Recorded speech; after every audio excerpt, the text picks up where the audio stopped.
आरोप केलेला आहे. नेमकं तुम्हाला म्हणायचं काय आहे? हा मोठा आरोप आहे. नाही नाही, आरोप नाही, ही सत्य परिस्थिती जी निर्माण झाली. आपण आज महापालिका बघतोय, आम्ही जिल्हा परिषद बघतोय, खालच्या लेवलवर ज्या छोट्या छोट्या संस्था आहे, सरकार लेवलवर सरकारमध्ये बसलेले काही जे त्यांचे भारतीय जनता पार्टीचे पदाधिकारी ज्या पद्धतीने सरकारचा उपयोग करून घेऊ लागले, त्याचे परिणाम आम्हाला जे दिसू लागले. म्हणून मी बोलू लागलो ते सन्माननीय मुख्यमंत्री जे आहे देवेंद्रजी हे चांगला निर्णय घेतात, चांगल्या पद्धतीने काही मंत्रीही आम्हाला न्याय देतात. परंतु काही लोक फक्त इथून शिवसेना हद्दपार कशी होईल, शिवसेना कशी संपल याच्याबद्दल नियोजन करू लागले. जे सन्माननीय एकनाथ शिंदे साहेबांनी त्या काळामध्ये ज्या पद्धतीने सरकारला जो सरकार होता तो सरकार बदलून नवीन सरकार आणला, स्वतः मुख्यमंत्री असताना त्यांनी जे रात्रंदिवस प्रयत्न केले, हे सर्व लोक विसरले आता. आणि हे विसरले म्हणून भारतीय जनता पार्टीला A to Z Bharatiya Janata party अशी सत्ता पाहिजे.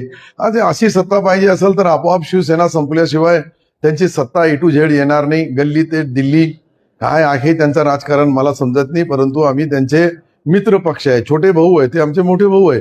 त्यांनी न्याय देताना कुठेही भाजपकडून शिवसेनेवर अन्याय होणार नाही याची दक्षता स्थानिक पातळीवर जे राजकारण चालू आहे याला आळा बसवण्यासाठी विशेष प्रयत्न जोपर्यंत एकनाथ शिंदे साहेब आणि देवेंद्रजी करणार नाही तोपर्यंत याचे परिणाम खाली जी खतखत आहे ती परत अजून त्याला एक आगळा वेगळा रूप येऊ शकतं असं मला तरी वाटतं. संभाजीनगरचा गड हिसकावून गेलाय तुमचा. हे पारंपरिक मतदान जो गड होता त्याच्यावर तर आमचं ही खंत आहे का पहिले आमचा जिल्हा परिषद घेतली, महापालिका घेतली, आता विधान परिषद घेतली, नंतर पंचायत समित्या घेणार, नगरपालिका घेणार, ग्रामपंचायता बी घेऊन टाकणार. तर सर्व आम्हाला सत्तेमधूनच तळी पार करायचा किंवा हद्दपार करायचा किंवा अजून काय त्याला शब्द लावणार, माझ्याकडे बोलायला शब्द नाहीये. परंतु ही परिस्थिती गंभीर आहे.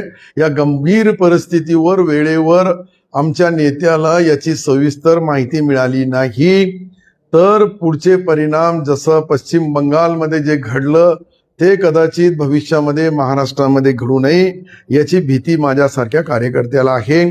पहिले ममता बॅनर्जी आणि भाजप यांची युती होती, पण युतीच्या नंतर काय परिणाम झाले आज आपण पाहू लागलो. ज्या परिस्थितीमध्ये जे पश्चिम बंगालमध्ये ते महाराष्ट्रामध्ये येऊ नये यासाठी आम्ही आमच्या नेत्याला ही सर्व तंतोतंत माहिती देऊ.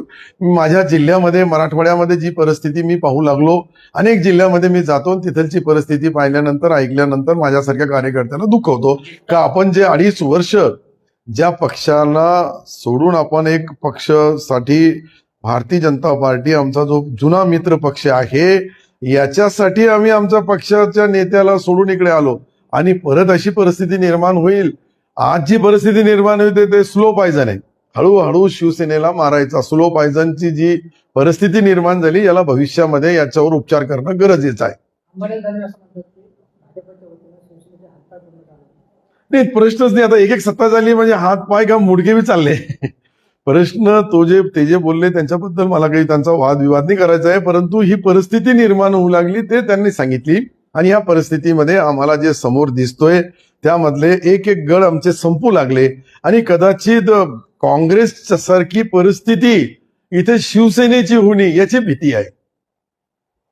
म्हणजे एकनाथ शिंदेना ममता बॅनर्जी बनवण्याचा कट सुरू आहे असं वाटतं. खालचे कार्यकर्ते, मी देवेंद्रजीवर आरोप करणार नाही कारण की ते न्याय देताना कुठेही अशा पद्धतीचा राजकारण करत नाही, परंतु त्यांच्या नावावर खाली जे चाललंय खालच्या कलेक्टर ऑफिसला असेल किंवा जॉईंट रजिस्ट्रार ऑफिसला असेल, DDR ऑफिसला असेल, तहसीलदार ऑफिसमध्ये असेल, पोलिसामध्ये असेल, अशा पद्धतीने ते वागत असेल तर मग आम्ही सत्तेमध्ये राहून सत्तेच्या बाहेर जाण्याचा मार्गच दाखवू लागले आम्हाला. आमच्यावर अन्याय कसा होईल याची दक्षता ते बरोबर घेतात भारतीय जनता पार्टीचे लोकल नेते. तर याच्यासाठी मी देवेंद्रजीकडे ही सर्व परिस्थिती दाखवणार, एकनाथ शिंदे साहेबांवर ते काय न्याय देतात आणि नंतर राजकारणाची पुढील रूपरेषा आणि दिशा ठरवणार. तुमच्यामध्ये गटबाजी निर्माण भाजपने केली आहे, इथं गटबाजी पाहायला मिळते. 100% तुमच्यावर अन्याय होतो, एक वर्ग असा मोठा मानतोय, तुमच्यासोबत दुजाभाव होतोय. काय नेमकी परिस्थिती? हीच तर परिस्थिती मी सांगू लागलो. रेतीमध्ये खसखस फेकून द्यायची, तुम्ही वेचत बसा.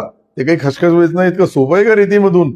अशा पद्धतीने ते संभ्रम निर्माण करून शिवसेनेचे 6 आमदार, 1 खासदार, इतकी मोठी ताकद, इतकी मोठी शक्ती कोणत्याही जिल्ह्यामध्ये नाहीये आणि त्याच जिल्ह्यामध्ये शिवसेना संपू लागली. पालकमंत्री आमचा आहे, सर्व आमचा आहे, तरी संपू लागली. याचा अर्थ काय? तुम्ही कधी 13 सदस्य जे निवडून आले महापालिकेत, ही परिस्थिती कधी अपेक्षित होती का शिवसेनेला? काही नव्हतं त्यावेळेस, अशी परिस्थिती नव्हती. जिल्हा परिषदमध्ये जे शहराच्या आजूबाजूचे मतदारसंघ पहा तुम्ही, पैठण आणि सिल्लोड, वैजापूर हे सोडलं तर शहराच्या आजूबाजूचे मतदारसंघ सर्व संपू लागले. मग आमचे इतके मोठ्या प्रमाणावर 6 आमदार 1 खासदार इतकी मोठी शक्ती असून संपत असेल तर मग याचा अर्थ काय लावला पाहिजे आम्ही?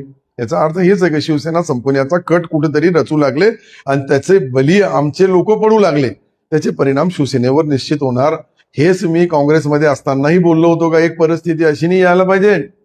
एखाद्या वेळेस का सोन्याच्या थालीमध्ये काँग्रेस तिकीट घेऊन फिरेल तो कोणी घेणारा राहील, अशी परिस्थिती आमच्या पुढच्या भविष्यामध्ये निर्माण होणार नाही.